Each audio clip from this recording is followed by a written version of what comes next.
Bonjour tout le monde, je suis Frédéric Otou, artiste musicienne camerounaise, et c'est moi qui suis à la présentation de cette émission emblématique culturelle au quartier Mozart, une semaine au quartier Mozart.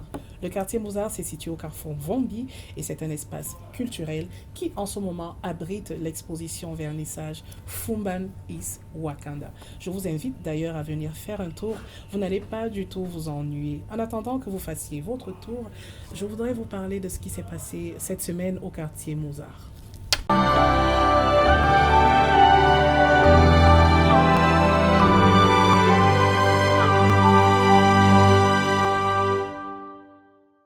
Ce lundi, on a eu la projection du film L'Odyssée de l'espace qui rentre dans le cadre de l'exposition Fumban is Wakanda qui lui se veut un projet afro-futuriste. Donc tous les lundis jusqu'à une certaine période, on va avoir des films qui correspondent à peu près à cette description-là.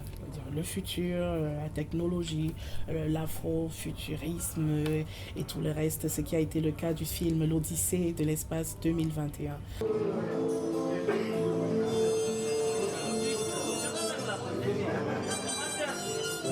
Mardi, on a eu une dédicace de livre Jazz on My Mind. Quand j'étais avec les amis, dès que je mettais la pédale, je dis que toi c'était mieux que Dieu là, d'accord, on a ça. Appliqué, design,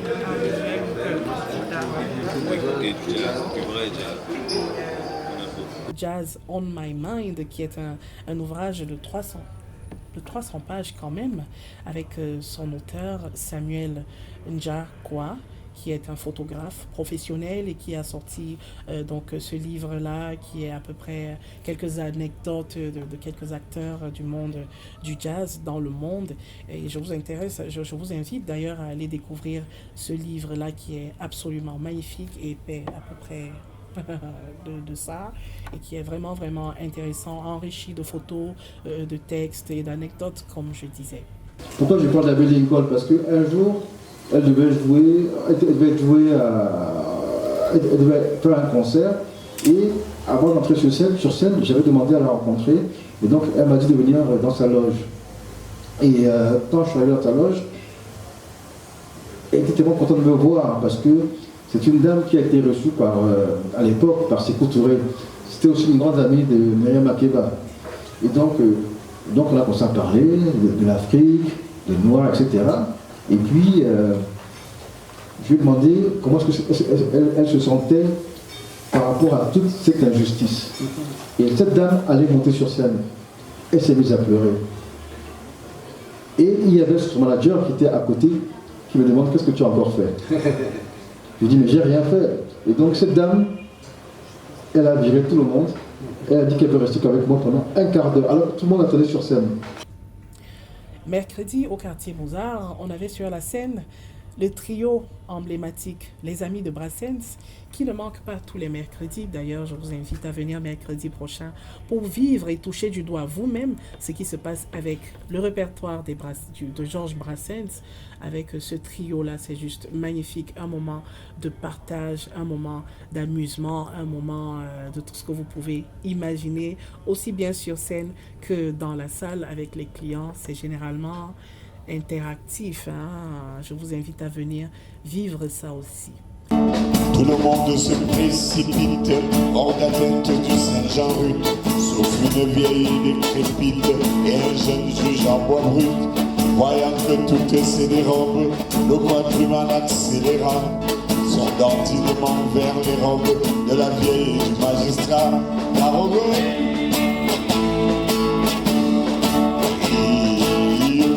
Les mercredis, soirée Brassens. Jeudi, ça a été comme tous les jeudis, la soirée slam avec des slammeurs tels que Le Griot, tels que Méaz La Saguet, tels que Caroline Kouakrap, qui ont répondu présent, tels que Mara également, qui a été le champion d'ailleurs du slam national en 2000, enfin il y a quelques années en arrière, qui nous a fait l'honneur de venir monter sur la scène du quartier Mozart à l'occasion du jeudi slam, et ça a été un moment de partage, de duo, de trio même, avec entre eux, slammer, et c'était magnifique. Parfois tu bourres de la nourriture que t'offre ta vieille mère. uniquement parce que cette jeune dame, elle n'est plus à côté de toi. Barnabé, reviens sur terre. Il y a des choses. Il y a de la grandeur. Après cette discussion, tu pourras trouver mieux qu'elle faire ta vie. Barnabé, ne me déçois pas. Je n'ai pas de Kalachnikov ou AK-47 de Kolofat. Je n'ai pas de cocktail Molotov, je n'ai ni revolver, ni pistolet, ni bombe. J'ai la verve du verbe. J'ai la verve du verbe. Alors je me sers de mes mots comme des armes. Les pointant sur eux, je les désarme. Désarmé par l'armée des vers justiciers. Obligé de prendre conscience, je science. Faudrait-il s'égarer par la belle des beautés ou se faire emporter par laquelle des beautés? Figure-toi, mon ami, les beautés sont multiples. Les beautés nous animent, les beautés sont sublimes. Les beautés magnanimes, les beautés de la vie. Les beautés cigamines, les beautés féminines. Les beautés passagères, les beautés clair soleil. Ces beautés intouchables, les beautés qu'on observe. Elles sont faites pour plaire, mais pas pour satisfaire. Verset 1 du chapitre, l'évangile c'est l'homme à me feu. Abstiens-toi de claquer l'allumette si t'as peur de mourir par le feu. Le yakuza se sert du couteau et le poète du mot. Moi, je suis là pour tout aimer petit, tu peux passer le mot parce que je suis Mara, a.k.a. le phénix. Ce soir, je rejoins mon stick dans son parti, le pénis. Alerte à ceux-là qui veulent aimer le pays. Le retour sera violent, c'est sûr ils vont payer. Je répète, je suis Mara, a.k.a. le phénix. Ce soir, je rejoins Moustique dans son parti, le pénis. Alerte à ceux-là qui veulent aimer le pays. Le retour sera violent, c'est sûr, ils vont payer. Il a longtemps été porteur d'espérance et de bonheur, mais à cette heure, sa présence est une expérience de malheur. Tellement de voyages ratés et de stages non concrétisés. Il a tout pourtant pour être la nationale, mais sans la toute finance, il est mis à mal. Avec la venue d'un bébé, le fardeau devient lourd. Sa mère ne peut tout assumer avec des avocats sur un plateau dans la cour. Le football n'est pas aucune note, il faut ravisser pour ne pas noyer dans la précarité. Il attendait toute une vie pour jouer professionnel, mais les larmes du nouveau-né ont un avis qui le veut rationnel. Au final, il se rétracte, ses mains euphorieux moulin en sortant tous les matins. Il coule des sueurs, il vend ses peurs, et peu à peu, il s'accepte dans ce rôle de père qui finira par les faire taire. Lui qui était parti pour être un héros du foot, finira par se compléter d'un maillot et d'une place de titulaire dans le 2-0. Le temps manquerait pour parler des autres talents dilapidés, galvaudés. Moi j'avais tout l'air d'un considéré face à tous ces talents qui n'ont pas été considérés. Triste et déçu, je n'ai trouvé qu'un nom et je l'ai nommé la cité des talents perdus. Jeudi prochain, je vous invite à venir vivre ça de vous-même et à venir partager avec ces slameurs leur amour pour l'art, leur amour pour les mots, leur amour pour les rimes. C'est tous les jeudis dès 19h. Venez au quartier Mozart. Vendredi.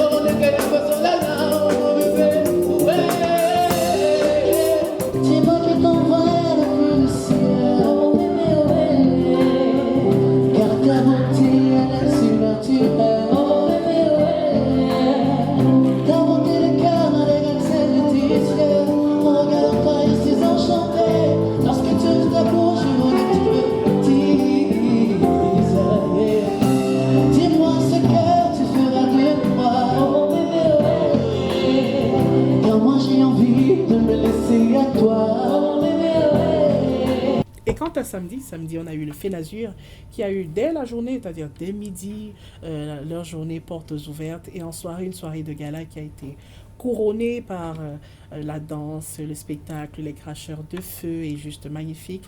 Et en prestation le soir pour la soirée de gala, la scène était occupée par les artistes qui ont presté live.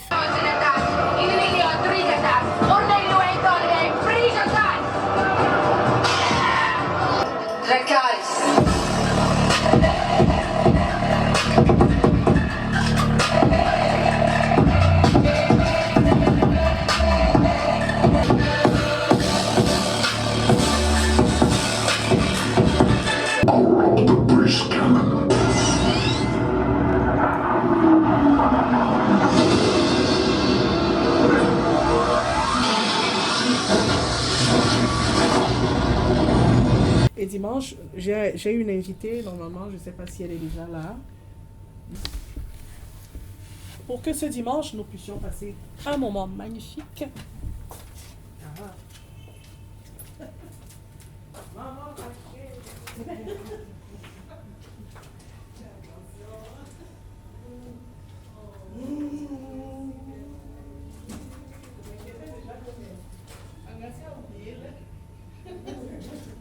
Regardez, elle a montré que elle a oublié. Non, je suis à la la montre n'est pas avec. Ah non, mais si, la montre n'est pas avec. Je ne sais pas arriver en retard. On ne va pas faire des problèmes. Si. À peine arrivé quand c'est des problèmes. Non, moi je ne veux pas faire des problèmes. Il vaut mieux qu'on fasse des problèmes maintenant, après c'est fini. Non.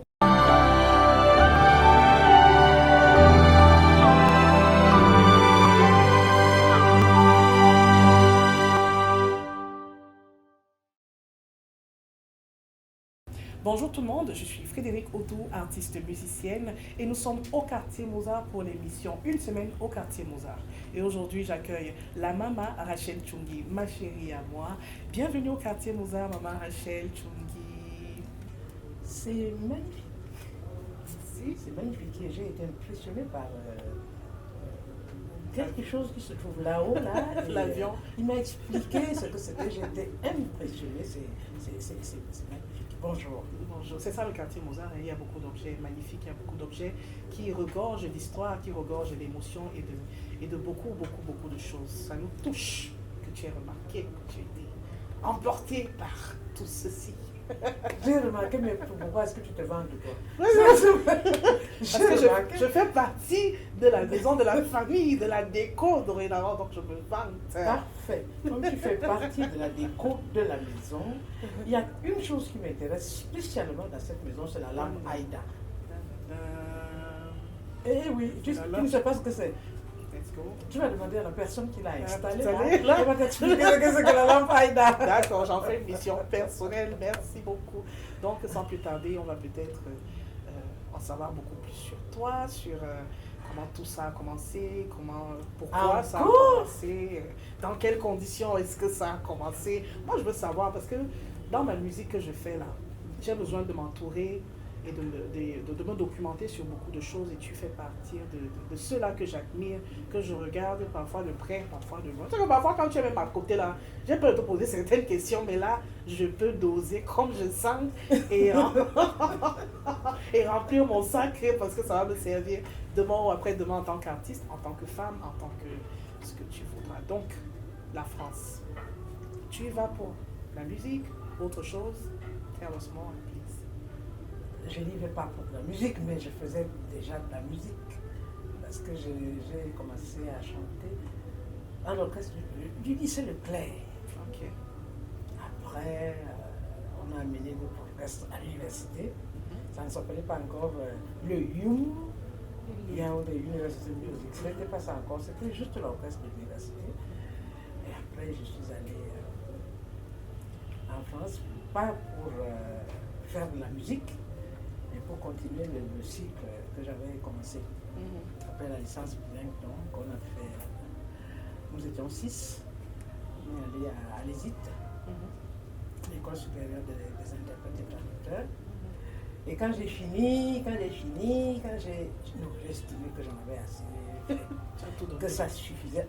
Abimté, et Okay. Je dis, bon, là maintenant, ça suffit, je ne veux plus les papiers, je ne veux plus m'asseoir sur un banc d'école, c'est fini pour moi, je vais chanter. Okay. On me dit, oh, je vais chanter. depuis le temps que je vous dis que je vais chanter, vous avez refusé de me croire. Maintenant, je m'en vais chanter.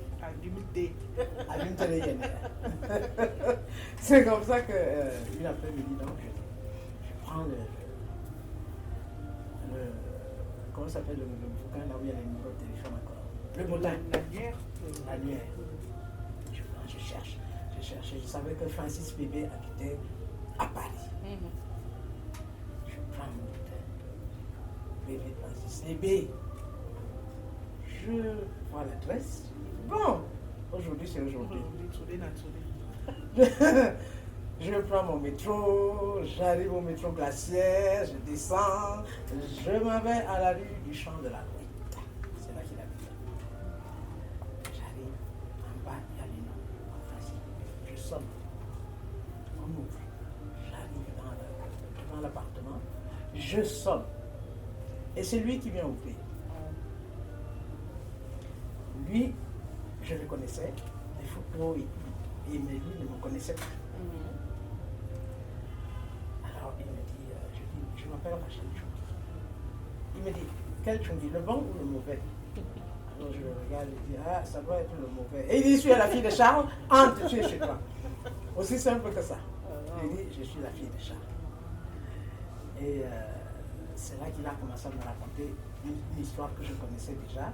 C'est que son frère aîné, Marcel Yidi Bébé, de regrettée mémoire, qui était médecin comme mon père, ils ont décidé qu'ils n'étaient pas amis, ils étaient frères. Et ça fait que pour lui, il était mon tonton. Alors il appelle son époux et dit, la fille de Charles est là, prépare-lui un lit, elle va dormir ici aujourd'hui. Et il y avait tous les petits, les tous, les Kitty, tout le monde était là. On m'a fait à manger, on mange, on dîne, on parle, on s'échange des souvenirs, chacun de son côté. Après, il dit, bon, tout le monde au lit, parce qu'il avait beaucoup d'humour. Tout le monde au lit. Tu as préparé le lit de la chaîne? J'ai préparé le lit de la chaîne, tout est prêt. Allez au lit tout le monde. Alors tu es venu me voir pour quelque chose? J'ai dit, oui. Je suis venue te voir parce que je dois chanter. Et je voudrais que tu me donnes et chansons, et tu fais la musique, et tu sors. Il dit, tout ça, moi seul.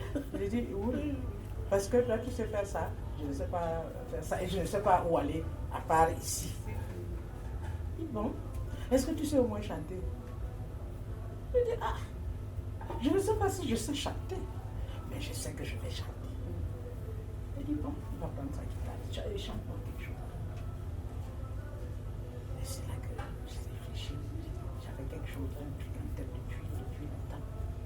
Et je chante pour ma vie. Qui fait... Kavingina matualam, yorona matuampe. Kavingina matualam. Gavana kina matuampe, kavingina diginyambere, salami papo boy. Kavingina matualam, gorona matuampe, kavingina matualam, gavana kina matuampe, kavingina diginyambere, salami papo boy. Alors il m'a regardé et dit, bon, ça va être le deuxième. Je dis, le deuxième quoi? Il dit, ça va être le deuxième. Donc c'était les 45 tours. Je dis, ah, donc tu crois que je sais chanter? Et on va voir.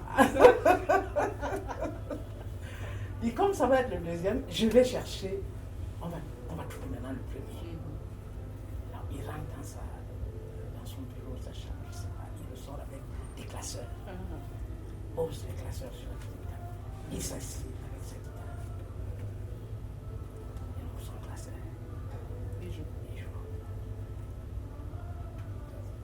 Non. Ah, c'est toi qui choisissais? Oui. Et il ouvre encore. Et ça te plaît? Non. Et ça te plaît? Je dis, non, là, il y a trop de mots. Je ne savais pas parler un seul mot. Voilà. Il y a trop de mots. On continue. Et jusqu'au moment où on est arrivé sur Roméo et Julieta. Alors, il commence. Je dis, ah, ça, J'aime celui-là. Roméo et Juliette. Oui. Elle dit, tu veux Roméo et Juliette? Il me dit pourquoi? Je dis parce que ça, je sors des histoires de Shakespeare et tout ça. Et ça me dit quelque chose. Il dit, ok, tu l'as. Maintenant, trouvons le verso. On recommence. Et il joue, on tombe sur Natiki. Et là,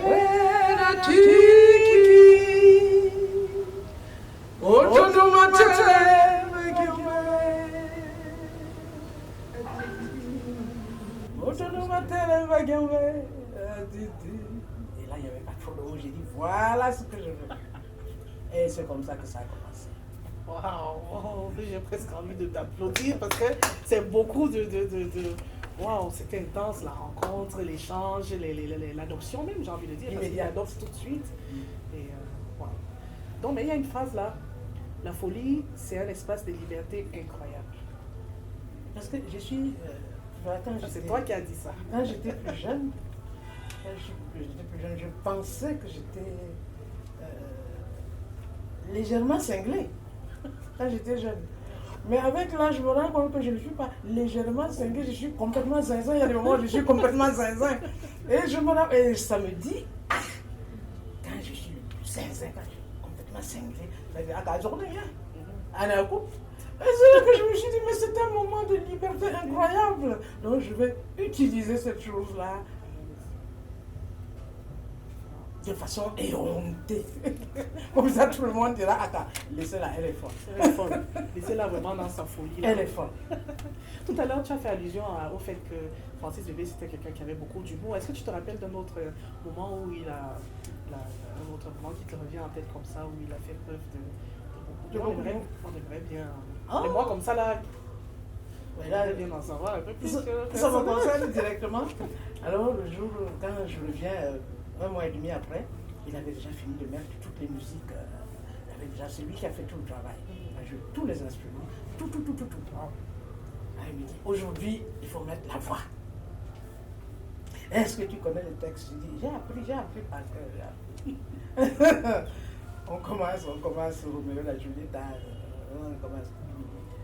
Bon, je crois qu'il te faut un petit monte au ciel. J'ai dit, je vais mourir. Il dit, non, tu ne vas pas mourir, tu vas aller au ciel sans mourir. Alors, il est allé dans son armoire à liqueur, il a fabriqué un cocktail d'enfer. Ok. D'enfer. Monte au ciel, vraiment, comme le monte au ciel. Waouh, et donc il t'a donné ça à cet âge-là déjà? D'enfer, quoi, à cet âge, quel âge? Je n'avais plus 16 ans. Je m'excuse. J'avais plus 16 ans. J'avais quand même... Roméo est sorti en 1973. En 1973, maman, j'avais déjà 27 ans, il ne faut pas exagérer quand même. Un petit monte au ciel, ça fait pas de mal. Un petit monte au ciel. Je crois que ça m'a aidé à dire le texte là. Le texte est sorti comme lettre à la poste. Tu te rappelles quand même de tout ce qu'il a mis parce que je pourrais en avoir besoin un jour de monter au ciel. Non, je ne le regardais pas. Oh. Je ne le regardais pas. Je me disais, qu'est-ce qu'il est en train de me concocter. Mais je sentais des bruits de cuillères qui tournent dans le verre, de verre qu'on sert, de glaçons qui tournent. Tu attendais seulement ton ticket de C'était magnifique. Et donc, tu parlais justement de studio et tout ça. Dans quelles conditions est-ce que l'enregistrement a été fait? Ah, c'était à la maison. Nice. C'était dans sa maison. Il avait installé son home studio. Ça n'a pas commencé aujourd'hui. C'était dans sa maison. Tout le travail a été fait à la maison. En live, ça, tout ça a été joué? Oui. Tout. Il avait sa guitare, ses flûtes, sa basse, tout. Et donc les chœurs, toi-même tu as assuré? Les chœurs, c'était toute la famille. C'était tout le monde là. Quelle ambiance! C'était tout le monde qui faisait les chœurs et lui-même a fait sur le Moussango mon ben avignon, Nassimaka et Sepignon, c'est sa voix qui soutient. Et justement, parlant du titre Roméo et Juliette, c'est vraiment une adaptation de la vraie histoire Roméo et Juliette de chez Shakespeare. Oui. Mais voilà. Ça commence par Roméo et Juliette, Abatabaga Verona, ils habitaient à Vérone. Ça ne peut pas être autre chose. Nice. Ok. C'est bon à savoir. Donc, qui est Monsieur Moukoko dans votre vie? Monsieur Moukoko. Exactement. C'est 2 ou 3 mois, non, 2 mois après la sortie de Roméo, il y a quelqu'un qui m'appelle à la maison. Je m'appelle Moukoko Rodolphe, j'organise le premier festival de musique camerounaise et c'est Francis qui m'a donné ton téléphone parce que j'aimerais t'inviter. Il dit ok, on discute au téléphone ou bien tu viens à la maison? Il dit j'arrive. Il était à Paris, voilà. Il est arrivé à la maison et voilà, il m'explique ce qui va se passer, Douala et Yaoundé. J'ai dit ok, si c'est Francis qui t'a envoyé, je n'ai aucun problème. Et c'est comme ça, c'est celui qui organise le premier festival de musique camerounaise, quelque chose qui aurait dû être pérennisé parce que c'était vraiment quelque chose de très bien. Il y avait la musique camerounaise, toutes les musiques, des musiques traditionnelles, il y avait tout. C'était quelque chose d'extraordinaire. J'imagine déjà à cette époque-là, un festival de musique. Ah, c'était extraordinaire. Alors, bon, ça c'est pas Paris-France. Le soir du concert au stade. Alors, moi, je n'avais aucune idée de ce qui allait se passer. J'étais accompagné par les jeunes là, André Benz, c'est lui qui s'agit. Alors, quand on nous appelle, et maintenant, blablabla, Rachel Chouji, on est derrière. La scène était passée au milieu du stade. Je vois Benz, il était tellement ému, il en a oublié où il avait mis son instrument. Il dit maintenant j'avais mon saxophone et maintenant je vais accompagner la mère avec quoi? Ouais, mon saxophone, mais qui m'a pris mon saxophone? Tout le monde le regarde. Oui, mais comment je vais accompagner la mère? Mon saxophone est perdu, mais ce n'est pas possible. On lui dit, ben, tu portes ton saxophone autour du cou comme d'habitude. Non. Donc c'était là, et lui il a pris son saxophone. Alors après, je le regarde, je dis, mais bah ouais. Et je me vais, j'ouvre le petit rideau, je vois le stade était noir. Wow. Le stade était noir de monde. J'ai dit, allez là-bas, c'est moi qui vais aller là. Donc je comprends maintenant la réaction d'André. Il faisait une panique. Oui, complètement paniqué. C'est eux qui m'ont poussé. Il dit, allez, on t'a déjà appelé. Alors je trouve comme quelqu'un qui va se faire pendre, tu vois. Je me dirige vers le milieu de la scène, je mets le micro, et ils arrivent, ils se mettent. Et ils ont commencé, on a commencé par Roméo. Dieu merci. Parce que dès qu'ils ont commencé, bam, bam, bam, bam, bam, bam, tout le stade a repris. Bam, bam, bam, bam, bam. J'ai encore quoi faire. Que tout le monde se met à chanter. Quand j'ai dit Roméo na Julieta, ça va gagner. Ça va nous faire un barga. Il y a plus de charisme que prévu. Tu te rends compte? J'ai encore fait le pas. C'était extraordinaire. Quelle expérience. Mais avant la scène, avant le concert, là, effectivement, qu'est-ce que le docteur fou, lui, pensait de la musique et quelle est l'intrigue? Il y a une histoire de banderole qui avance le festival. Le fou, c'est comme ça qu'on appelait mon père. Il dit que jamais de la vie, tu ne peux pas chanter. Je lui dis, j'ai 7 ans, j'avais 7 ans. Comme on demande au petit là, qu'est-ce que tu veux faire après? Je vous ai dit, je serai chanteuse. Je ne vous ai pas dit, je voudrais, je vous ai dit, je serai chanteuse. J'avais 12 ans, je vous ai dit, je serai chanteuse. Depuis le temps, je ne fais que vous dire, je serai chanteuse. Alors quand Roméo et Juliette, il paraît qu'ici au Cameroun, ça passait 25 fois. Ce n'était pas encore la CRTV, ça passait 25 fois à la radio. Et dès que ça passait, fermez-moi la radio là! Fermez-moi ça! Mais elle m'a déçu! Je voulais qu'elle soit chirurgien, elle va être saltimbanque! Fermez-moi ces saltimbanqueries!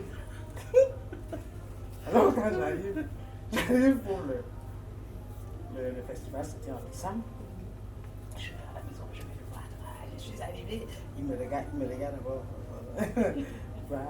Je fais comme celui qui bouge. Je dis, ah, laisse-le là. Je chante, c'est très bien. Il me regarde, il dit, quel bien. Est-ce que c'est mieux que médecin? Je dis, c'est pas mal. Alors le soir, il dit, bon, le lendemain soir, qu'est-ce que tu veux faire? Il dit, on va se promener dehors. On va prendre de l'air.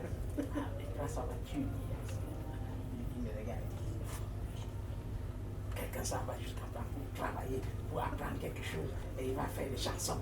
Et en plus, les gens d'endroit là. Il conduit, il parle, il conduit, il parle. Tu vas aller où? J'ai dit, allons du côté de la poste. On arrive au carrefour de la poste, tu vois, le grand carrefour. Il y avait une immense banderole avec premier festival de musique camerounaise, invité spécial, chacun avait sa banderole, grosse lettre rouge. Je lui ai dit, tu as vu?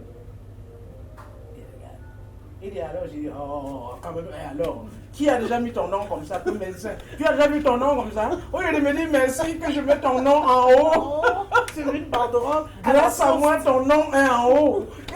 Alors tu me demandes là. Ok, c'est pas possible.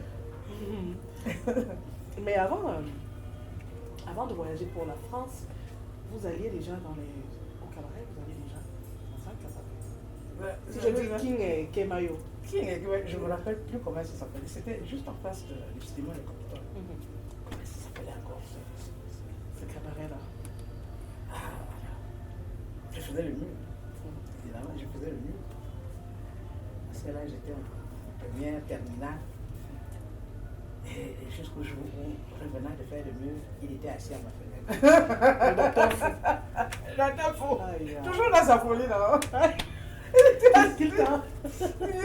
Tu crois que je ne sais pas? Tu croyais que je ne sais pas? Encore palabre aujourd'hui. Un jour, je m'appelle le Kings. Ça s'appelait le Kings Club. Le Kings Club. Et c'était rouge. Et il y avait, comment ça s'appelle, les portes du western. Le western là qui tu pousses, tu entres. Et on est donc à l'intérieur du Kings Club. Voilà.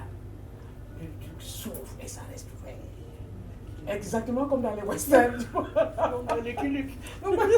Ça s'ouvre. Et il reste là. Le type, il avait mis son... Comment ça s'appelle? Le truc là avec le nœud papillon. La tenue de... Un smoking. Son smoking, il est lourd. Malheureusement pour moi, il n'y avait pas encore de monde. Il faisait sombre parce que ces endroits-là n'ont jamais été éclairés à journaux, tu vois. Et juste dans un coin de droite, il y avait un couple qui était en train de s'embrasser. La papa. Oh, docteur fou, il dit, Kemayo, c'est ça que tu viens prendre à ma fille ici? Comment les gens s'embrassent? Comment les gens non, papa, non, je ne savais pas, moi-même, je n'ai pas vu. Le docteur fou. Aïe, aïe. Donc, pratiquement à la même période, Wells, Junior Wells. Oui, Junior Wells arrive à ce même Kings Club. Et j'étais lancé dans une interprétation, mais vraiment avec tout mon cœur, de This is a man's world. This is a man's world.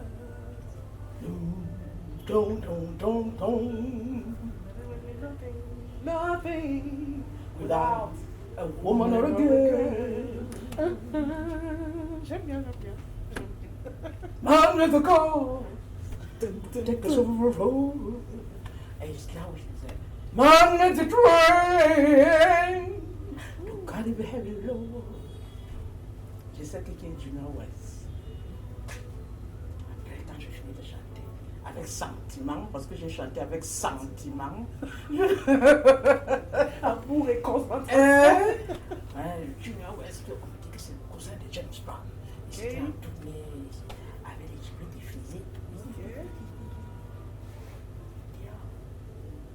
Il ne veut pas venir en Amérique pour chanter. J'ai dit, je ne peux pas venir en Amérique pour chanter. J'ai dit, moi j'aimerais bien, mais il faut demander d'abord à mon père. Évidemment, il a poussé l'hypocrite. Pardon. Vous allez m'envoyer ma fille n'importe où, dans la prostitution, dans la drogue, dans le... Il dit, non, on va aller à l'école, finir l'école, mais en apprenant le métier aussi de chanteuse. Alors, il l'a finalement rencontré. Mais bien sûr. Oh, wow. Bien sûr, il a rencontré. Il a dit non, niet. Il avait le cœur. Non, il n'avait pas raconté. Jamais. Et si vous venez encore me parler des choses comme ça, vous allez avoir des problèmes.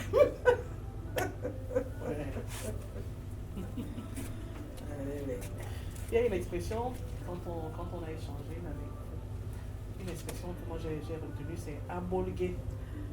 Ça c'était un peu une histoire, ça c'est politique.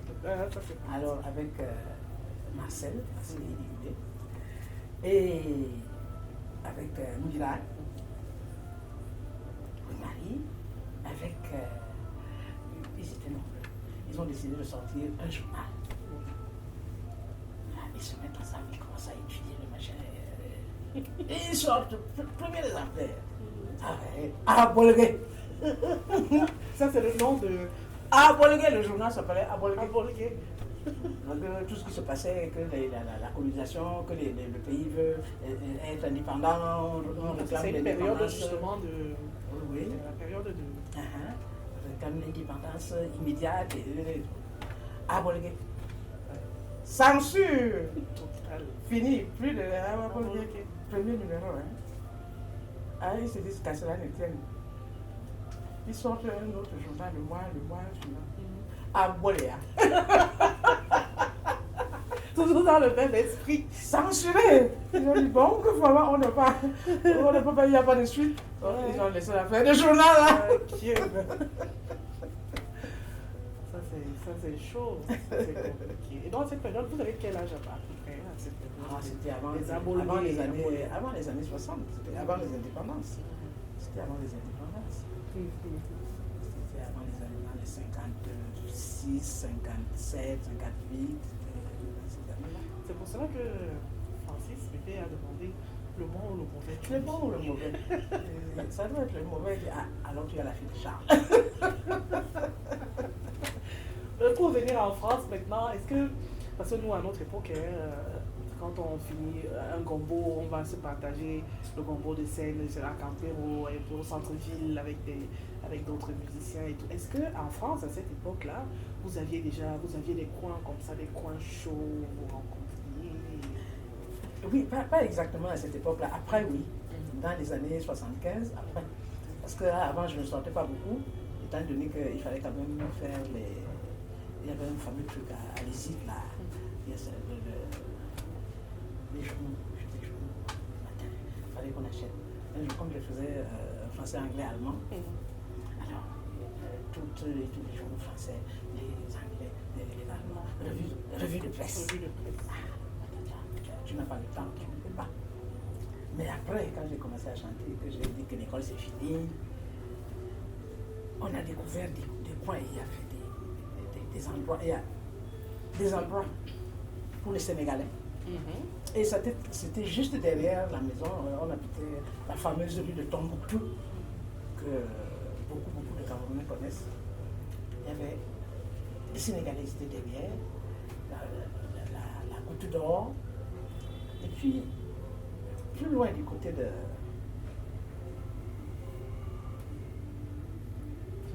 Château-Rouge. Là où il y avait le marché, Château-Rouge arrive là-bas. Je ne sais pas si tu connais, il y a une petite graine là, qui est très très rare pour assaisonner le poisson. Ici, il n'y en a pas, c'est très rare. Mais là-bas, j'ai trouvé ça pas plus, ce n'est pas possible. Et c'est là qu'on découvre la bonne maman. La bonne maman. La bonne maman. C'était le nom de l'endroit. elle était spécialiste dans le fameux coup. Les ailes de poulet. Alors c'était le dieu où les Camerounais se retrouvaient. The place to be. J'ai bonne maman, bien qu'elle dit, me femme. Tous les Camerounais passaient par là. Il y avait quelques endroits comme ça où on savait que quand tu veux l'atmosphère mboa, avec les épices et tout. Avec le vrai piment, avec le vrai bois. Il y avait un autre commerçant, ça je ne savais pas qu'on pouvait le faire.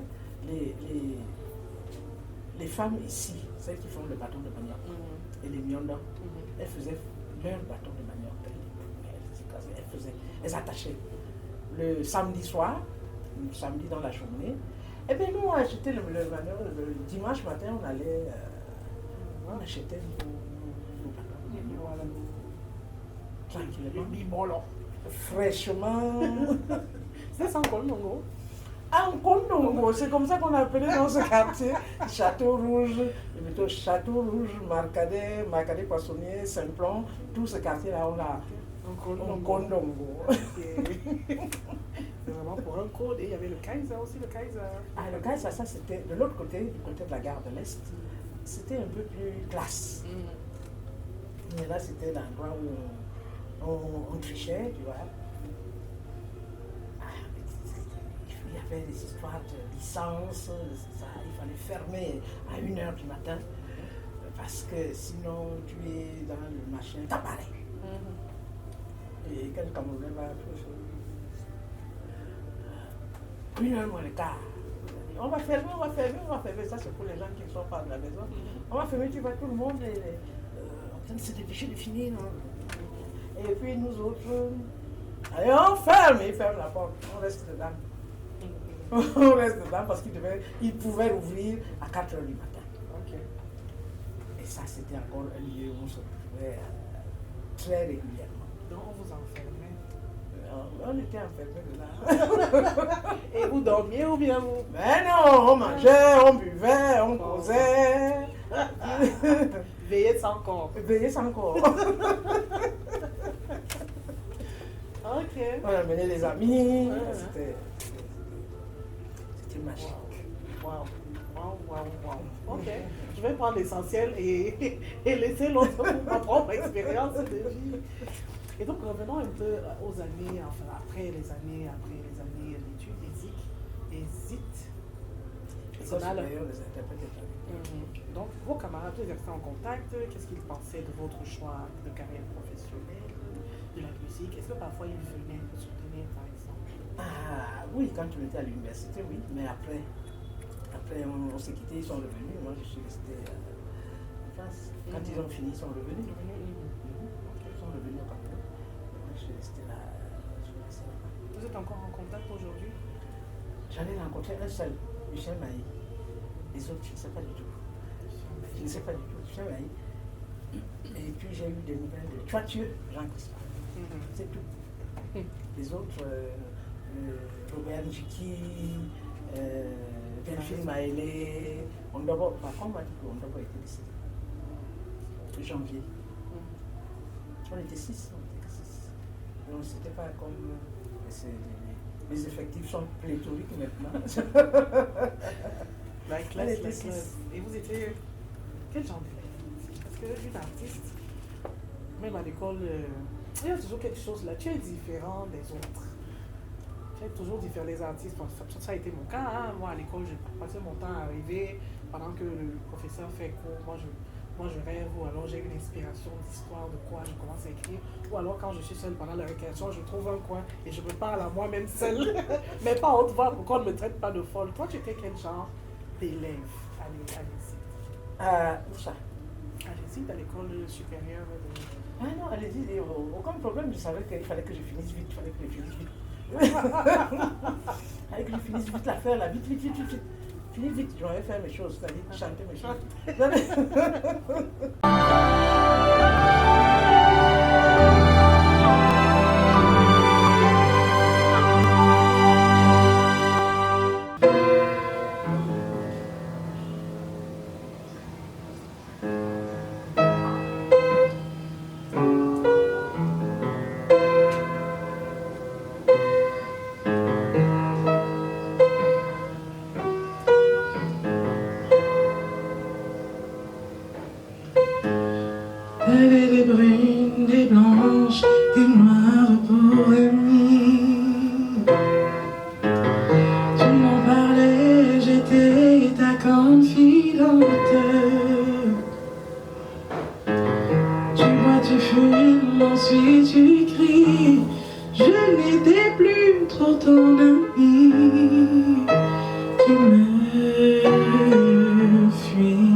je t'aime, mais toi, tu ne m'aimes plus.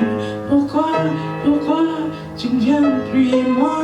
Pourquoi tu ne m'aimes plus? J'ai des ennuis et toi, tu me souris mon frère, je t'aime, mais toi, tu ne m'aimes plus, tu ne m'aimes plus.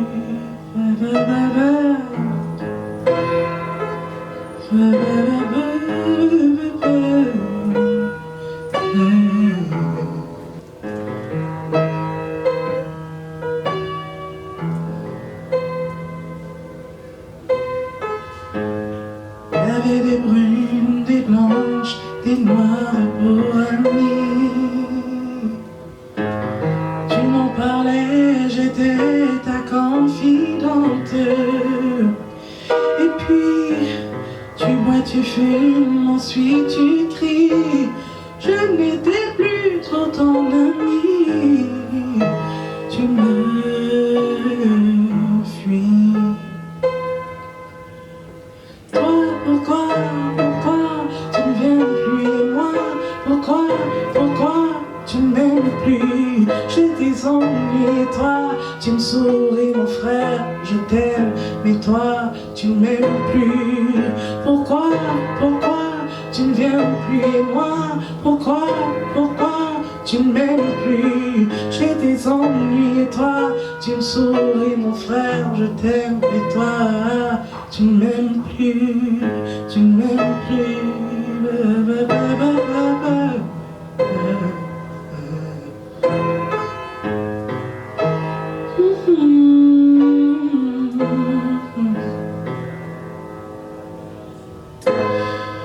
On m'a donné des inspirations au slam, au rap, ou comme cette chanson. Tu m'as appris à être une parfaite garçon. Porter des bermudas au lieu des caleçons. Derrière ta barbe, je te connais plus. T'es pas mon frère, t'es plutôt un parfait inconnu. Soyez pas sévère, rendez-moi mon frère. Oh, soyez pas sévère, rendez-moi mon frère. Toi, pourquoi tu ne viens plus et moi? Pourquoi tu ne m'aimes plus? J'ai des ennuis et toi, tu me souris mon frère, je t'aime, mais toi, tu ne m'aimes plus. Pourquoi tu ne viens plus et moi? Pourquoi tu ne m'aimes plus? J'ai des ennuis et toi, tu me souris. J'ai des ennuis et toi, tu me souris. J'ai des ennuis et toi, tu me souris. J'ai des ennuis et toi, tu me souris. Oh, oh, oh. J'ai des ennuis et toi, tu te moques de moi. Toi, tu ris de moi. Toi, tu me souris, mon frère. Je ne t'aime plus.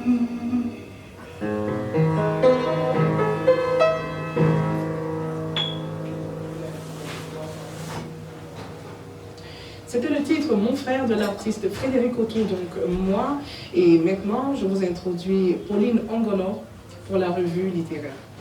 Bonjour Frédéric, bonjour chers téléspectateurs.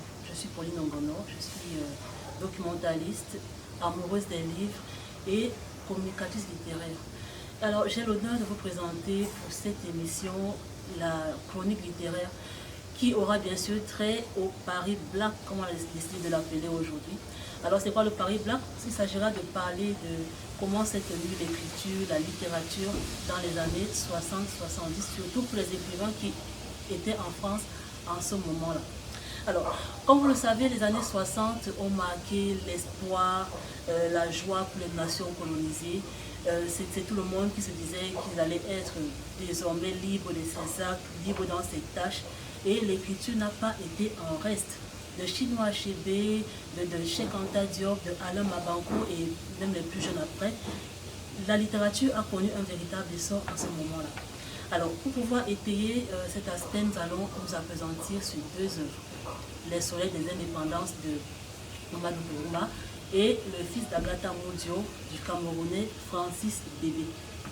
Alors, Les Soleils des indépendances est publié en 1968 pour la première fois et en 1970 aux éditions du Seuil en France. Et pour la petite histoire, ce livre-là a été primé déjà sous forme de manuscrit parce que les Blancs ont vu en ce livre-là une portée un peu plus forte que ce qu'ils avaient ivoiré d'habitude. Alors, Amadou Kourouma est un Ivoirien qui est envoyé en France dans les années 50, dans les 50 à 54, il est envoyé comme tirailleur. Alors, après son mandat de tirailleur, il va s'inscrire à l'école, il va fréquenter et il revient en Côte d'Ivoire en 1960.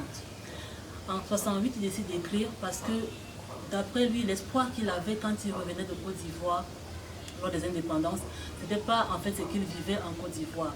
Il y règne la tristesse, le désespoir, la pauvreté, les maladies. Et c'est tous ces thèmes-là qu'il décrit dans Les Soleils des indépendances. Parce que justement, là, il s'est dit qu'on en voulait aux Blancs lors de la colonisation, mais quand la décolonisation, elle est même pire. Et donc c'est la raison pour laquelle il a écrit ce texte-là. C'est un texte qui est aussi une réponse au régime politique africain, parce que les Noirs n'ont pas pris la peine d'étudier d'abord les choses. Je continue. D'étudier d'abord la chose. Les Noirs n'ont pas pris. Les Soleils des indépendances, c'est un peu la réponse au régime politique africain, parce que les Africains n'ont pas pris la peine d'attendre d'étudier la chose politique, mais ils se sont appesantis sur ce que les Blancs leur ont appris, ce qui fait c'était un peu rebelote. Donc les Africains vivaient la même chose qu'ils ont décrié chez les Blancs colonisateurs. Alors il y a d'autres thèmes comme l'excision, la stérilité, le viol qui revient dans ce livre aussi, parce que les femmes l'ont vécu pendant la colonisation, mais elles le vivent même encore plus après la colonisation. Donc, Amadou Kourouma, avant sa mort en 2003, il va remporter plusieurs prix, notamment le prix Renaudot, le prix Maillet-Latour Landry en 1970, le prix des Goncourt des lycéens en 2000. Et en ce moment même, il a un prix à son nom, dans le prix Amadou Kourouma, que nous appelons dans les coulisses la Coupe d'Afrique des Nations de la littérature. Et d'ailleurs, il y a 2 Camerounais qui l'ont récemment eu, à savoir Moutlon et M. Leboum. Alors, 1 an avant les Soleils des indépendances, nous avons eu droit à le fils d'Agatha Moudio. Donc lui, il paraît en 67 et il est du Camerounais Francis Bébé. Francis Bébé va en France dans les années 50. Il va étudier la communication, il va étudier les mathématiques aussi. Il va même créer un groupe avec le feu Manu Dibango. Et il va avoir un poste important à la RFI. Et en 1967, il écrit le fils d'Agatha Moudio. L'histoire, c'est quoi? C'est l'histoire de Benda qui va épouser Agatha, le choix de son père avant sa mort. Et sa mère lui dit clairement que Agatha va lui montrer de toutes les couleurs. Ça ne va pas tarder lorsqu'elle tombe enceinte. L'enfant qui naît est blanc. Et pourtant, Benda, lui, il est aussi noir que vous le voudrez, cet adjectif-là. Alors, dans ce livre, qu'est-ce que Francis Bébé va montrer? Il va montrer que, malgré le fait que les Blancs ne soient plus là, leur position est complètement ancrée dans nos mœurs, même dans les coins les plus reculés de notre pays. La preuve, Agatha a eu un enfant blanc, elle n'a pas attendu, elle n'a pas fait de la colonisation, elle l'a fait 7 ans après la décolonisation. Donc, ce qu'il voudrait montrer, c'est que le blanc sera toujours là. Ce n'est pas aux blancs que nous devons en vouloir, nous devons en vouloir à nous-mêmes. Et nous devons changer nos mœurs et nos mentalités pour pouvoir aller au-delà de tout ça. Et donc, si vous l'avez remarqué, la littérature dans ces années-là était plus pour décrier beaucoup plus le noir après la décolonisation, parce que le noir, d'après ces auteurs-là, n'était pas assez près. Les leaders faisaient exactement ce que les blancs faisaient, et les personnes avaient les mêmes mentalités. Donc, je vous remercie d'avoir suivi cette chronique aujourd'hui. Je suis Pauline Ongono, et je vous dis à très bientôt pour une nouvelle chronique.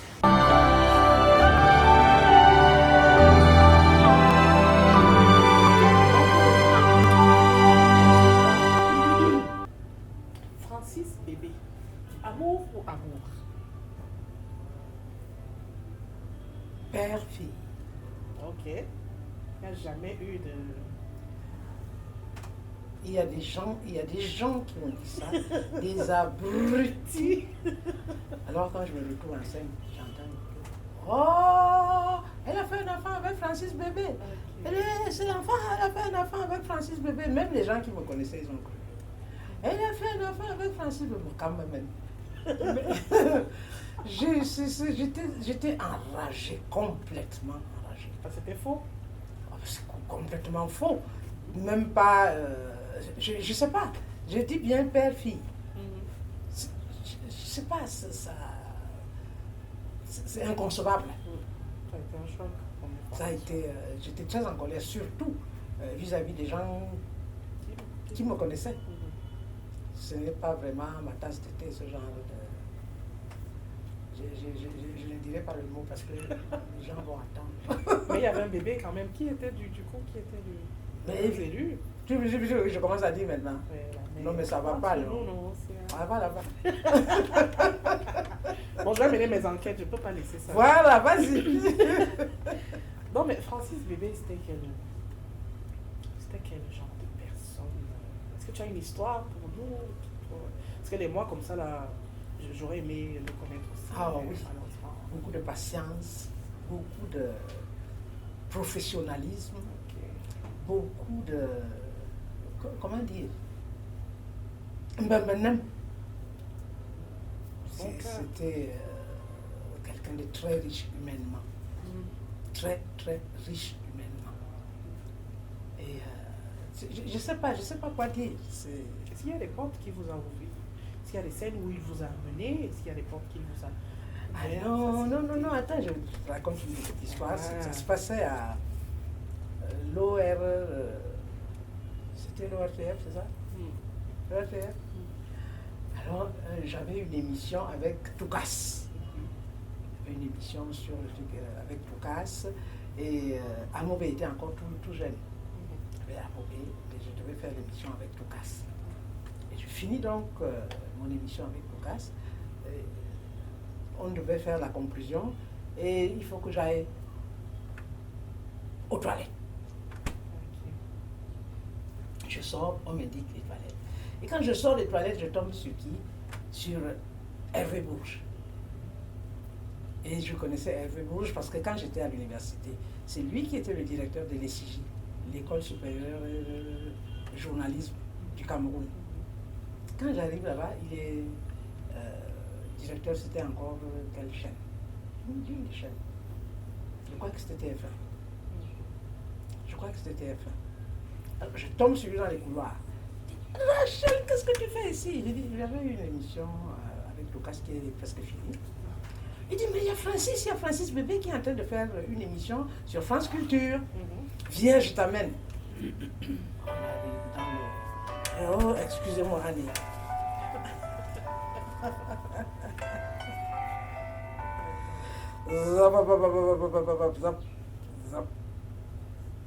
Bon, je ne sais pas comment éteindre ce truc-là. Viens, je t'amène. Alors, il me prend par la main, il m'amène dans le studio de France Culture. Et Francis était en train de faire l'émission. Il me regarde, il dit, ah, tu es là, toi? Je dis, je suis là. Il dit, viens, on fait quelque chose. Je dis, qu'est-ce qu'on fait? Il dit, j'ai ma guitare, tu as la voix, on va faire quelque chose. Alors, il y avait Hervé Bourges qui était là, il était heureux comme tout. Il était heureux. Qu'est-ce qu'on fait? Oui, laisse-moi tranquille. Qu'est-ce qu'on fait? Il me dit, eh bien, on va essayer nomadique. Alors, il commence à jouer. Ah là là, ça a été magique. Cette émission, elle est passée et repassée et repassée. Sur France Culture, c'était... Alors du coup, ils ont dû me donner un peu d'argent en dessous alors que je n'étais même pas prévu. Le nerf de la guerre, d'abord. Donc, en parlant de musique, et si nous aussi étant sur un plateau, on s'improvisait un acapella de quelque chose? Qu'est-ce que tu as envie de chanter? Let's go for Amazing Grace. Let's go. Let's go. It's amazing grace.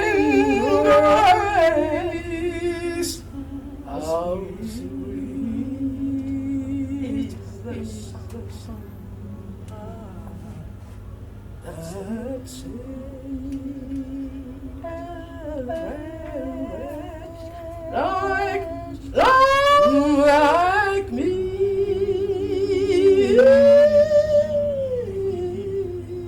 Oh, I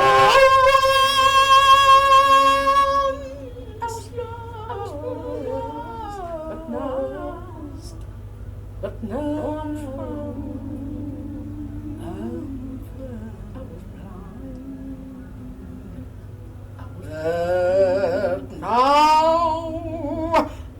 Now I see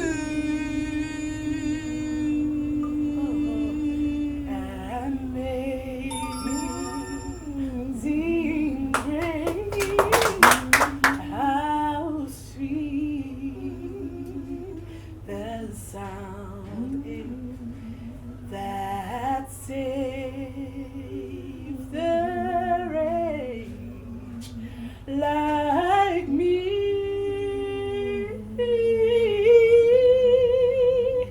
I once was lost, but now I'm found. Was blind, but now I see. Was blind, mama, but now I see. Was blind, but now I see.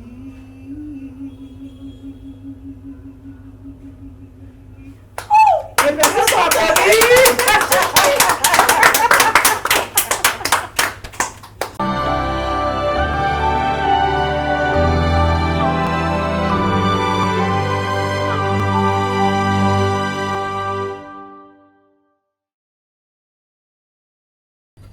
Donc maintenant, on va parler d'enseignement. Qu'est-ce que tu voudrais laisser comme enseignement? J'aimerais que les enfants qui décident de faire la musique, s'ils ont décidé, parce qu'il y en a d'autres qui ne décident pas de faire de la musique, il y en a qui choisissent, il y en a que la musique choisit. Alors ceux qui choisissent de faire la musique, au moins qu'ils apprennent d'abord. Parce que ce n'est pas quelque chose qui vient, tu dis que je vais faire la musique et ça vient tout seul. Ça ne vient pas tout, tu dois apprendre. C'est une chose qu'on fait tout le temps, qu'on apprend. On apprend tous les jours, tous les jours, tous les jours, tous les jours, tous les jours. Ce n'est pas quelque chose que tu peux faire par hasard. Et arriver à la télé, parce que tu as sorti un truc, te balancer devant les camarades et machin, ce n'est pas faire de la musique.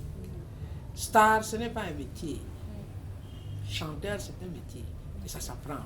Guitariste, c'est un métier, ça s'apprend. Pianiste, c'est un métier, ça s'apprend. Venir se balancer devant une scène, ce n'est pas un métier. Et cet enseignement-là, est-ce qu'on peut trouver cet enseignement auprès de toi? Je ne sais pas, il y a eu quand j'avais encore de l'énergie, parce que là, il ne faut pas exagérer, j'ai 75 ans, il ne faut pas exagérer. À 75 ans, je n'avais pas commencé à faire encore do, ré, mi, fa, sol. Par contre, ce que je peux faire encore maintenant, et que je fais avec beaucoup de plaisir, c'est au moins apprendre comment on monte sur une scène, comment on tient le micro, parce que c'est une école, comment on tient le micro, comment on se met devant les gens, comment on... Ça, je peux encore apprendre ça aux gens. Alors, il faut d'abord qu'ils aillent apprendre leur do, ré, mi, fa, sol ailleurs. Et là, je me suis encore attrapé le cœur quand j'ai découvert la magnifique maison de Bokolo. Tu vois, ne te vante pas, ce n'est pas pour toi. Ne te vante pas, ce n'est pas pour toi. On organise donc avec un certain des jeunes qui étaient là, on va chanter avec la grand-mère. On va chanter avec la grand-mère. Qu'est-ce qu'on va faire? Je dis, mais vous allez apprendre la musique. Et j'ai rassemblé, comme je fais d'habitude, celui qui sait faire ça. J'ai dit, viens, tu vas donner ça aux autres. Celui qui sait faire ça, viens. Et ils ont dit oui. Il y a Louis-Robert Mbila, qui est maître de musique, qui a une école de musique.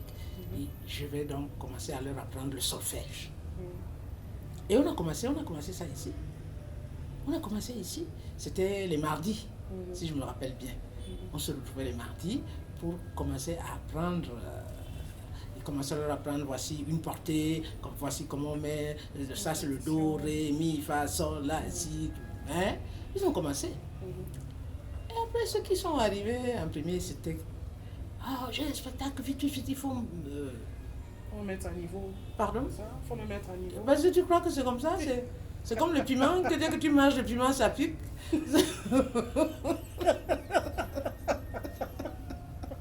Si on t'a dit que c'était comme le piment, on ne t'a pas dit la vérité. Ce n'est pas comme le piment, c'est quelque chose qu'il faut faire tous les jours. On te dit, voici une gamme descendante, tu fais. Voici une gamme montante, tu fais. Tous les jours. C'est comme ça que ça va. Ça ne va pas entrer comme... Je suis faux. Et c'est là que je me suis dit, bon, allez, continuons, on va continuer le travail, on ne va pas s'arrêter. On a donc profité, il y a eu des fidèles quand même, il y a eu Louis Robin qui est toujours là, il y a Tabeko Léonard qui est toujours là, je crois que j'ai vu sa tête même derrière quelque part. Bon, on va donc continuer, peut-être que ce serait bien qu'on organise un truc. Et c'est là qu'on a organisé cette chose-là qui s'appelle Sous l'arbre à palabre. Alors, sous l'arbre à palabre, moi, nous sommes parmi les premiers qui avons demandé l'introduction de la littérature négro-africaine à l'université. Hein, parce que quand on est arrivé, on dit que oh, et les Baudelaire a encore dit, on est depuis qu'on est en 6e, on a entendu une Baudelaire, une Molière, une Olsanabs. Où est notre littérature? Et c'est là qu'on a commencé avec les Wole Soyinka, c'est là qu'on a commencé avec Chinua Achebe. Bon, il y a une tradition. Comment est-ce qu'on peut transmettre nos traditions? Parce que beaucoup d'enfants ne savent même pas de quoi il s'agit. Tu entends que les enfants disent, oh, est-ce qu'on choisit la femme pour moi, l'épouse? Mais il faut peut-être qu'ils apprennent qu'il y a eu un moment où nos grands-parents, vous êtes amis, n'est-ce pas? Vous êtes amis. Et ton épouse est enceinte. Et tu dis, mon ami, si c'est une fille qui a dans le ventre, je la réserve pour mon fils. On avance. Elle n'est même pas encore née. Hein? Et ces mariages, il y en avait qui duraient toute la vie. Et ils me disent maintenant qu'il faut choisir. Pourquoi il y a tant de divorces maintenant, comme ils savent tellement choisir? Je ne dis pas que c'était tout bien, c'est pas ça que je dis. Je dis que peut-être qu'il n'y avait pas que du mauvais. C'est-à-dire que comme eux, les autres font comme ça. Les autres, ils n'ont pas commencé en même temps que nous. N'est-ce pas? Et on a donc un endroit où on va parler de nos traditions, de nos coutumes. Il y a quelqu'un qui va venir nous en parler. Deuxième articulation, on va jouer une pièce que j'ai écrite. Je ne dis pas ça encore fort. On va jouer une pièce que j'ai écrite. Et troisième articulation, évidemment, on va finir par un concert. Et entre parenthèses, je pense que tu devrais être une des invitées. Là, je peux. Et sans te vanter s'il te plaît. Je pense que tu devrais être une des invitées pour ces différents concerts. Avec plaisir, ça va être un honneur pour moi de partager. Merci beaucoup. Donc, le théâtre, tu as fait du théâtre? J'ai fait du théâtre. J'ai fait à Marseille, j'ai fait du théâtre, j'ai fait du cinéma, tout ça. Je me suis dit, je vais apprendre, je vais voir un peu. On me parle de ça, je dois voir de l'intérieur comment ça fonctionne. Toucher du doigt. Je suis allé, j'ai fait du théâtre, et bien avec des metteurs en scène complètement différents, de sensibilités différentes, et ça fait que tu apprends aussi des choses différentes. Comment, par exemple, Richard Martin, lui, il est spécialiste de tableaux sur la scène. Il fabrique des tableaux sur la scène, c'est extraordinaire. Et l'autre, c'est surtout le jeu d'acteur. Yves Borelli, c'est beaucoup d'écoles. Beaucoup d'écoles. Et quand on fait ce genre d'école sans stress, Ce n'est même pas comme si c'était de l'école. Ce n'est plus de l'école, c'était vraiment un plaisir de tous les instants. Tellement il y avait des choses à découvrir, des choses, des personnes nouvelles à rencontrer. Des expériences à accumuler. Oh oui. Nice. Et l'histoire de la Beaufort, il y a une chanson publicitaire. Ça ce n'est pas... ça ce n'est pas vraiment... Non, c'est que quelque part dans la chanson, tu dis, je cite, qu'il y a des vitamines à l'intérieur. Qu'est-ce que les vitamines ont à voir avec la transmission? Chante-nous une chanson. Chante-nous la chanson de la publicité de la Beaufort. Franchement, Dominique Autou, j'ai l'impression que... Parce que cette chanson m'a vraiment captivée. C'est une chanson à travers par laquelle je peux trouver d'autres inspirations. Parce que parfois on m'appelle pour les durs trucs de la publicité et tout ça, et je ne sais pas par où commencer. Alors que tu as de quoi? J'ai les relations dans mon téléphone qui peuvent me guider. Alors, cette chanson, c'est mon oncle Cromwell, parce que Cromwell, le grand guitariste, le grand frère de ma mère, Marguerite Milonzier, le grand frère de Mfonganzier, que vous appelez Anne-Marie Nzier, et ça a été en fait très grand guitariste, celui qui a fait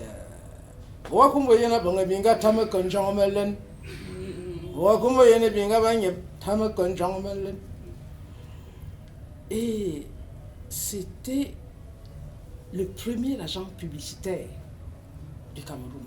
Il était agent publicitaire pour les brasseries du Cameroun. Et à l'époque, il n'y avait pas toutes ces marques de bière, c'était la Beaufort qu'on appelait Beaufort ordinaire. Il a donc fait une chanson magnifique. Non, laisse-moi Jobajo. Jobajo, c'est vous qui êtes venu appeler ça Jobajo. Ce n'était pas Jobajo, elle s'appelait la Beaufort ordinaire. Alors, il a fait une chanson qui ressemble à ça. Beaufort, Beaufort, ça va la bonne billa me dit. Beaufort, Beaufort, ça va la bonne billa me dit. Beaufort, Beaufort, il y a bien des vitamines. Go à nous Beaufort, voyez bon boy. Bobajang, il y a un Beaufort et tam, il y a un bon boy. Il y a un Beaufort et tam, il y a un bon boy. Dans le pum là, c'est le Nyanvoy. Merci beaucoup pour ce moment de partage. Je vais regarder la Beaufort dès aujourd'hui, différemment, ordinaire, avec plus de respect, plus de... Exact, respect, à cause de toutes les vitamines qu'il y a dedans, tu te rends compte? Vraiment, c'est grâce à une chanson que le respect s'impose à la Beaufort ordinaire. Merci beaucoup. Pour dire, ne parle pas tellement parce qu'ils ne t'ont même pas payé. Normalement, ils devraient nous donner de l'argent pour faire leur publicité comme ça gratuitement. Ça ne va pas. Donc ne dis pas ça trop fort. Non, je dis pas. Voilà. Je vais effacer la vidéo que j'enregistre.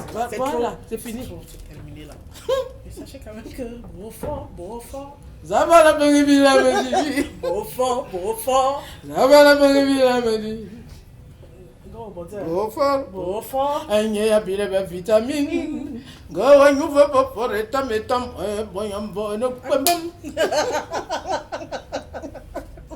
Quelle inspiration quand même. Moi, je n'étais pas née. Ça ne me dit la chanson là. Ne me dit absolument rien. Ah non, tu n'étais pas connu. Tes parents ne s'étaient même pas encore rencontrés. Alors tu imagines un peu. Don't be this short, parce que mon père. C'est un sniper. Anyway, merci beaucoup pour ce moment. Est-ce qu'il y a d'autres informations? Peut-être, ce que je suis curieux de savoir quand même, c'est quel est ton regard, quelle est ton appréciation, quel est ton point de vue en ce qui concerne. C'est-à-dire, si tu devais faire quelque chose différemment déjà, entre l'époque en France et ensuite au Cameroun, qu'est-ce que tu changerais? Et aussi, comment tu trouves la musique aujourd'hui? Je ne changerai rien du tout. Ok. Je ne changerai rien du tout. Je t'ai dit, on a commencé par cette histoire de folie. Que ma folie, c'est un instant de liberté absolue. Je ne changerai rien du tout à ma liberté, à la liberté que je me suis donnée. Mais seulement, il ne faut pas se tromper, je me suis donné cette liberté en la prenant d'abord. Alors personne ne va venir me dire qu'il faut faire comme ça, il faut faire comme ci. Non, je ne changerai rien. Mais simplement, j'aimerais dire à toutes les personnes qui entreprennent de faire ce métier, que c'est l'un des métiers les plus grands. C'est le métier de faire la musique. C'est la musique qui permet de réunir dans une salle, des personnes de sexe, d'âge, de religion, de langage différents pour partager une chose, la musique. Nous sommes des apporteurs de joie. Nous sommes des apporteurs d'espoir. Nous sommes des fabricateurs de joie. Qui peut faire mieux que ça? Parce que quand on finit dans les 6 pieds sous terre, c'est la seule chose que tu emportes. Les moments de joie que tu as vécu. Qui va creuser un cercueil aussi grand qu'une maison? Ça, qui a déjà vu ça? Imagine un peu que tu vas enterrer quelqu'un et on met un billet de 10 000 francs dans le machin. Les gens vont sauter que mon a que bien veille. Comment? C'est le gaspillage. Mon a que bien veille. Ils vont aller enlever. Alors que quand tu amènes tous les moments. Ah, je vais te raconter une histoire. Raconte ma mère. Je vais te raconter une dernière histoire. C'est quelqu'un que je connais bien, que je connais très très bien, il a beaucoup travaillé, il a eu beaucoup d'enfants, il a eu 13 enfants. Et le jour où il est entré, il se retrouve là, il est en train de mourir. Et il sait qu'il est en train de mourir. Il sait qu'il est en train de mourir. Il a fait tout, il a gagné beaucoup d'argent. Et il regarde sa femme. Il regarde son épouse. Il s'était marié depuis. Et il dit à son épouse, et que tu étais jolie le jour de notre mariage. Tu vois, la joie. Et il est mort sur le sol. Ouais. Que tu étais jolie le jour. C'est ça qu'il a emporté. Son souvenir joyeux. Il n'y avait pas les maisons, il n'y avait pas les argents, il n'y avait pas les 10 000 francs qui vont sauter, qui vont commencer à se rouler par terre de chagrin. Pas de matériel. Alors pourquoi est-ce qu'on ne comprend pas ça? Et que la musique apporte ça. Et c'est sur cette note de joie qu'on va dire au revoir à tous les téléspectateurs et à toi, maman Rachel, tout en te remerciant pour ce moment de partage, pour ce parcours, pour toutes les promesses. Parce que tu m'as donné un gombo arrivé, il y a un gombo à venir là. Moi j'ai retenu. Merci beaucoup pour tout ça. J'espère que des moments comme ça, on en passera encore ici ou ailleurs. Mais juste merci pour ta disponibilité, pour ta simplicité, pour ton sourire et pour tout ton bagage d'expérience que tu n'hésites pas à partager avec des personnes comme moi et comme d'autres d'ailleurs, j'ose croire. Mesdames et messieurs, je vous donne rendez-vous très bientôt pour la suite de Une semaine au quartier Mozart. En attendant, prenez soin de vous et on se dit à très bientôt.